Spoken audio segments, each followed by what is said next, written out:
Hi all, this is Mathi. So இன்றைக்கி வந்து Choice அகாடமிலேருந்து ப்ரீவியஸ் இயர் கொஷின் புக் வாங்கியிருந்தேங்க. அதை பற்றின ஒரு ரிவ்யூ வீடியோ தான் இது.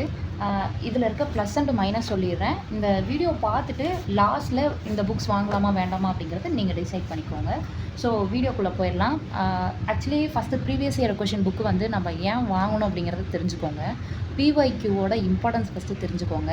இப்போது டிஎன்பிஎஸ்சிக்கான ப்ரீவியஸ் இயர் கொஷின்ஸ் எல்லாமே அஃபீஷியல் வெப்சைட்டில் அவைலபிளாக இருக்குது. நம்ம பிடிஎஃப் வச்சு படிக்கிறதுக்கும் புக்ஸை வச்சு படிக்கிறதுக்கும் நிறையா வித்தியாசம் இருக்குது. என்னோடய எக்ஸ்பீரியன்ஸில் நான் சொல்கிறேன். நான் போன வருஷம் ஃபுல்லாகவே பிடிஎஃப் வச்சு மட்டும்தாங்க படித்தேன். ஒரு மார்க் பண்ண முடியாது. எக்ஸாம் போக போக எண்டுலலாம் ரிவிஷன் பண்ணுறதுக்கு ரொம்ப யூஸ்ஃபுல்லாக இருக்கும் அந்த பிஒய்க்யூ. பட்டு பிடிஎஃப் எடுத்து வளன்னு நிறையா இருக்கும் பிடிஎஃப். ஏன்னா ஒரு 5 வருஷத்து கொஷின் பேப்பரை நம்ம அனலைஸ் பண்ணி நம்ம வச்சுருப்போம் பிடிஎஃபாக. அதை எல்லாத்தையும் எடுத்து நம்மளால் டக்குன்னு ரிவிஷன் பண்ண முடியாது. மார்க் பண்ணோம் அப்படின்னா இப்போ ஒரு 4 ஆன்சர் இருக்குதுன்னு வச்சுக்கோங்களேன்.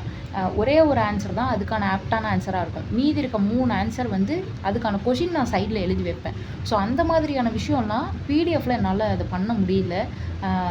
எடிட் பண்ணி சேவ் பண்ணி வச்சுருந்தாலுமே அது எனக்கு பெருசாக அந்தளவுக்கு எஃபெக்டிவாக இல்லை.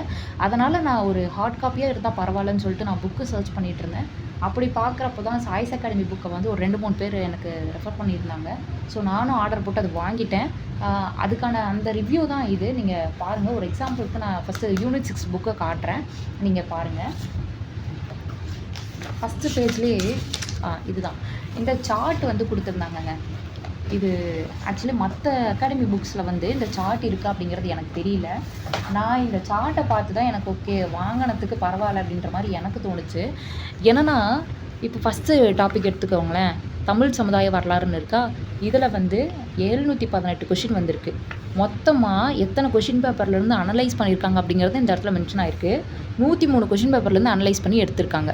ஓகேவா. இதில் ஃபஸ்ட்டு டாப்பிக்லேருந்து மட்டுமே 718 கொஷின். அடுத்து அதிகமாக இருக்கிறது பார்த்திங்கன்னா இங்கே பாருங்கள் 324 கொஷின். இப்போது ஒரு பிகினராக வராங்க, எனக்கு எதுக்கடுத்து எது படிக்கணும்னு தெரியல அப்படின்னா இந்த புக்கை வச்சு நம்ம அனலைஸ் பண்ணிக்கலாம். இப்போ 718 கொஷின் இதுக்கு ஃபஸ்ட்டு வந்திருக்கா, ஃபஸ்ட்டு டாப்பிக்லேருந்து வந்திருக்கா, அப்போ ஃபஸ்ட்டு வெயிட்டேஜ் இங்கே தான் இருக்குது. அப்போ ஃபஸ்ட்டு ப்ரியாரிட்டைஸ் பண்ணி இந்த டாப்பிக் நம்ம முடிக்கணும். செகண்டு இந்த டாப்பிக்கு எது, இந்த தமிழ்நாட்டில் சமூக மாற்றங்கள், அந்த நீதி கட்சி, பெரியார், அண்ணா, இந்த ஏரியாவை கவர் பண்ணோன்னா ஒரு 324 கொஷின் வந்து ஆல்ரெடி இதிலேருந்து வந்திருக்கு. அப்போது இந்த வருஷமும் இதிலேருந்து கொஷின் வரதுக்கான வாய்ப்புகள் அதிகம். அதனால் நம்ம இந்த டாபிக் படிக்கலாம் அப்படின்ற ஒரு தெளிவு கிடைக்கும். எனக்கு அது கிடைச்சது. அதனால் இது டோட்டலி பர்சனல் ஒப்பீனியன் தாங்க. நான் வந்து உங்களுக்கு ஷேர் பண்ணனா மேபி உங்களுக்கு யூஸ்ஃபுல்லாக இருக்கலாம் அப்படின்ற மோட்டிவில் நான் வீடியோ மேக் பண்ணிகிட்ருக்கேன். அவ்வளோதானே ஒழிய மற்றபடி வேறு எந்த ஒரு இன்டென்ஷனும் இதில் இல்லை. இதில் வந்து பார்த்திங்கன்னா ப்ளஸ்ஸும் இருக்குது மைனஸும் இருக்குங்க. என்னன்னு சொல்லிடுறேன். இப்போது எனக்கு வந்து என்ன தோணுச்சுன்னா, இவங்க வந்து இப்போ ஆன்சர் வந்து ஹைலைட் பண்ணி கொடுத்துருக்காங்களா. இப்போ சைடில் வந்து இப்போ டி ஆப்ஷன், பி ஆப்ஷன் இந்த மாதிரி கொடுத்துருந்தாங்கன்னா ஃபஸ்ட்டு ஒரு டைம் நம்ம படிச்சுட்டு செகண்ட் டைம் ரிவிஷன் பண்ணுறப்போ ஜஸ்ட் இந்த மாதிரி ஒரு கை வச்சு மறைச்சிட்டு அப்படியே நம்ம சொல்லி பார்த்துக்கலாம் ஆன்சர்.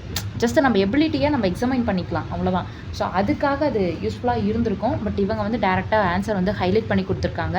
மேபி அப்படி கொடுத்துருந்தா பரவாயில்ல அப்படின்னு எனக்கு தோணுச்சு. அண்ட் செகண்ட் திங் என்னென்னா, இப்போது 2024 இந்த கொஷின் எடுத்திருக்கோம், 23, 22 இந்த மாதிரி சைடில் இந்த இடத்துல ஒரு ப்ராக்கெட்டில் இயர் மென்ஷன் பண்ணியிருந்தாங்க அப்படின்னா ஓகே இப்போ கரண்ட் ட்ரெண்டில் இந்த டாப்பிக்லேருந்து கொஷின் வந்துட்டுருக்காட்டிருக்கு, இப்போ அடுத்த வருஷமும் இந்த டாப்பிக்லேருந்து வரத்துக்கு வாய்ப்பு இருக்குது, நம்ம படிக்கணும் அப்படின்ற ஒரு ஐடியாலஜி கிடைக்கும். பட் அவங்க அது பண்ணலை. ஒரு சில கொஷின்ஸில் இருந்தது. பட் நான் பார்க்குறப்போ மோஸ்ட் ஆஃப் த கொஷின்ஸில் அந்த மாதிரி கொடுக்கவே இல்லை, இயர் மென்ஷன் பண்ணவே இல்லை. இப்போ நீங்களே பாருங்களேன், எங்கேயாவது இயர் மென்ஷன் ஆயிருக்கா, இல்லை தானே. ஸோ அந்த மாதிரி இயர் மென்ஷன் ஆயிருந்ததுன்னா இன்னும் கொஞ்சம் நல்லா இருந்திருக்கும் புக்கு ஆக்சுவலி. அடுத்து என்னென்னா, இதில் வந்து ஒரு சில கொஷின்ஸ்க்கு வந்து எக்ஸ்பிளைன் பண்ணியிருக்காங்க. இப்போ கூற்று காரணம் இருக்குன்னா ஒன்று தப்பு ஒன்று சரினா அது ரெண்டாவது ஏன் தப்பு அப்படிங்கிறத எக்ஸ்பிளைன் பண்ணியிருக்காங்க. எல்லா கொஷினுக்குமே அவங்க எக்ஸ்பிளைன் பண்ணலை. அதையும் நான் இங்கே சொல்லிடுறேன். ஒரு சில கொஷின் மட்டும்தான். இப்போ இந்தாண்ட பாருங்களேன், பொறுத்துக்க இருக்குன்னா மற்ற இதுக்கு ஏன் தப்பு அப்படிங்கிறத இங்கே எக்ஸ்பிளைன் பண்ணியிருக்காங்க. ஸோ இந்த மாதிரி ஒரு சில இடத்துல மட்டும்தான் எக்ஸ்ப்ளனேஷன் இருக்குது. இதில் பாருங்கள், ஒரு கொஷின் கூட எக்ஸ்பிளைன் பண்ணலை. இங்கே இருக்குது, இதுவுமே கூற்று காரணம் தான், ஏன் தப்பு அப்படிங்கிறத எக்ஸ்பிளைன் பண்ணியிருக்காங்க. இந்த மாதிரி ஒரு சில கொஷினுக்கு மட்டும்தான் எக்ஸ்பிளைன் பண்ணியிருக்காங்க. அண்ட் அதுவும் இல்லாமல் இதில் இருக்க மெயின் அட்வான்டேஜ் என்னென்னா டாபிக் வைஸாக இருக்குது. இப்போ நான் வந்து டெஸ்ட்டு பேட்ச் போட்டிருக்கேன், வேறு ஒரு அகாடமியில் போட்டிருக்கேன். இப்போது ஒரு டாபிக் படிக்கிறப்பையும் அந்த டாபிக் முடிச்சதுக்கப்புறம் பிஒய்க்கு பார்க்குறப்போ ஒரு ஓவரால் ஒரு எப்படி சொல்கிறது, அந்த அந்த டாபிக் முடிச்ச மாதிரி ஒரு ஃபுல்ஃபில் இருக்குது. ஓகே முடிச்சிட்டோம் அப்படிங்கிற அந்த ஃபுல் ஃப்ளெஜ்டாக படிச்சிட்டோங்கிற கான்ஃபிடென்ட் கிடைக்குது. அதனால் நான் இந்த புக்கை வந்து வாங்கினதுக்கு ஓகே அப்படின்ற மாதிரி எனக்கு தோணுச்சு. ஏன்னா இப்போ ஒரு டாபிக் முடிக்கிறேன்னு வைங்களேன், இப்போ சிந்து சமவெளி நாகரிகம் இருக்குன்னா 6th இருக்கும், 9th இருக்கும், 11th இருக்கும், 11th ஹிஸ்ட்ரியில் இருக்கும், லாஸ்ட்டாக எத்திக்ஸ் படிப்போம். இப்போ இந்த 4 புக்ஸும் கவர் பண்ணிவிட்டு இப்போ இந்த பிவைக்கு பார்க்குறப்போ அது எல்லாம் படிச்சுட்டு பிவைக்கு பார்க்குறப்போ ரிவிஷன் பண்ணுற மாதிரி இருக்கும். அப்போ அது ஃபஸ்ட் ரிவிஷனு, இது செகண்ட் ரிவிஷன், இந்த மாதிரி ஒரு ஓவரால் வியூ கிடைக்கிறதுனால இது ஓகேங்கிற மாதிரி எனக்கு ஃபீல் ஆச்சு. ஸோ அதை ஜஸ்ட்டு உங்ககிட்ட ஷேர் பண்ணிக்கிட்டேன். அண்டு நான் இதை சொல்லணும்னு நினச்சேன். இப்போ 4 புக் இருக்கா, 4 புக்குமே வந்துட்டு 6 சப்ஜெக்ட்டுமே கவர் பண்ணிட்டாங்க. இப்போ இது பாருங்கள், ஹிஸ்ட்ரி அண்ட் ஐஎன்எம் ரெண்டுமே கவர் ஆகிருக்கு. ஆனால் நம்ம படிக்கிறது ஹிஸ்ட்ரி அப்படிங்கிற ஒரு சாப்டர் தான் நம்ம கணக்கு எடுத்துப்போம். இதில் ஒரு சப்ஜெக்டாக. அடுத்து இங்கே பாருங்கள், எக்கனாமிக்ஸு சயின்ஸு இது 2 இதில் கவர் பண்ணியிருக்காங்க. அடுத்து இங்கே பாருங்கள், இது வந்து ஜாகிரஃபியும் அண்டு யூனிட் 6 இதில் கவர் ஆகிருக்கு. Last one polity. மொத்தம் 6 சப்ஜெக்ட் சேர்த்து இந்த 4 புக்லேயே அடக்கியிருக்காங்க. எல்லா டாபிக்ஸுமே கவர் பண்ணியிருக்காங்க. அண்ட் அதுவும் இல்லாமல் மெயினாக நான் சொல்லணும்னு நினச்சது என்னென்னா, ப்ரைஸு செம்ம ஒர்த்து. சீரியஸாக நான் நிறைய பேர்கிட்ட விசாரித்தப்போ மற்ற அகாடமி புக்ஸ் வந்து இப்போ சுரேஷ் அகாடமி புக்ஸ்ன்னு எடுத்துக்கோங்களேன், அது வந்து ஒரு எல்லா சப்ஜெக்ட்டும் வாங்கணும்னு வச்சுக்கோங்களேன், ஒரு 2600 ரூபாய்க்கு மேலே போகுது. நான் வந்து சீப் அண்ட் பெஸ்ட்டாக இருக்கணும் அப்படின்னு சொல்லிட்டு தேடுறப்ப தான் எனக்கு என் கண்ணில் இந்த புக்ஸும் ஆட்டுச்சு.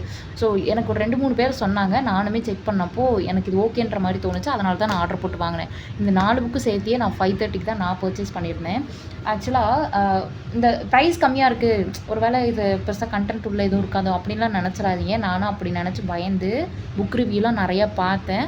பட் அவங்க அந்த வீடியோவில் சொல்லாத ஒரு சில விஷயத்த உங்ககிட்ட ஷேர் பண்ணிக்கணும்னு நினச்சேன். அதனால நான் வீடியோ எடுத்தேன். அண்ட் அது மட்டும் இல்லாமல் இப்போ இது 530 அது வந்து 2600. ஏன் அவ்வளோ ப்ரைஸ் வந்து டிஃப்ரென்ஸ் இருக்குது அப்படின்னா, அவங்க வந்து பைலிங்குவலாக போட்டிருக்காங்க. ஒரு சப்ஜெக்ட்டுக்குமே இவ்வளோ பெரிய புக்ஸ் இருக்குது. பிஒய்க்கு புக் மட்டுமே அவங்களும் 5 இயர் கொஷின் பேப்பர் தான் அனலைஸ் பண்ணி போட்டிருக்காங்க. பைலிங்குவல் அப்படிங்கிறதுனால ஒரு பேஜ்லேயே 2 கொஷின் மட்டும்தான் அவங்களால கவர் பண்ண முடியுது அந்த புக்கில். ஆனால் இந்த புக்கில் பாருங்களேன், ஒரு பேஜ்லேயே கிட்டத்தட்ட 6லேருந்து 18 கொஷின் வரைக்குமே இவங்க கவர் பண்ணியிருக்காங்க. ஒரு பேஜை 2ஆக டிவைட் பண்ணி இந்த சைடு கொஞ்சம் கொஷின், இந்த சைடு கொஞ்சம் கொஷின். அதனால் இது வந்து பேஜஸும் கம்மியாக இருக்குது, ப்ரைஸ் வைஸும் கம்மியாக இருக்குது.